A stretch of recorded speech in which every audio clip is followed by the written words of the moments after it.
Op die 22ste April hierdie jaar was ons gereed om kerk toe te gaan, besig om reg te maak. En nadat ons gereed was, het ons agtergekom dat Bart hier aan my linkerkant nie in die huis was nie.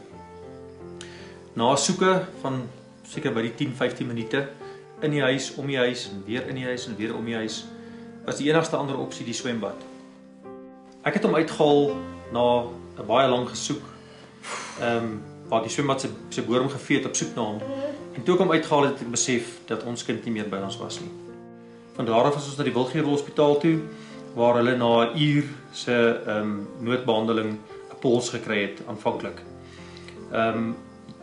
Daar het hulle hom gestabiliseer en na die Garden City Hospitaal toe gevlieg, waar hy vir 3 weke in ICU gelê het met die ice packs waar hulle die breinvrees doen en waar ons geen idee gehad het van watter kant toe die uitslag sou verloop nie.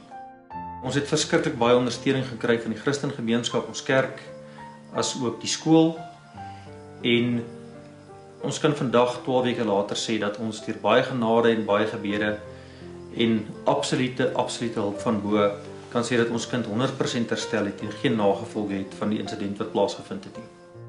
Die wonderwerk vir my het begin die dag toe hy ontslaan is uit ICU. Daar is op daardie dag vir my gesê dat hy breinskade het en die neuroloog het gesê dat hulle weet nie hoeveel die breinskade is nie en hoe lank dit sal neem om reg te maak as dit reggemaak kan word nie en dat hy na die rehabilitasiesentrum moet gaan.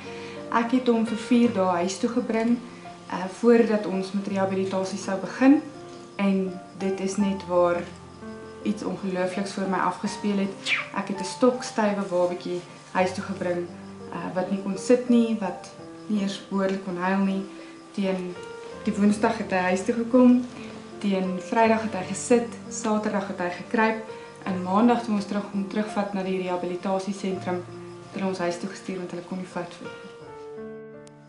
Ek aanvaar en weet dat daar baie mense daar buite is wat ook deur krisistye gaan. Ook familie en vriende het wat siek is, familie of vriende aan die dood afgestaan het. Weet net, as hy dit vir ons kan doen, kan hy dit vir u ook doen. En glo in wat ons bid en glo dat ons 'n lewende God dien.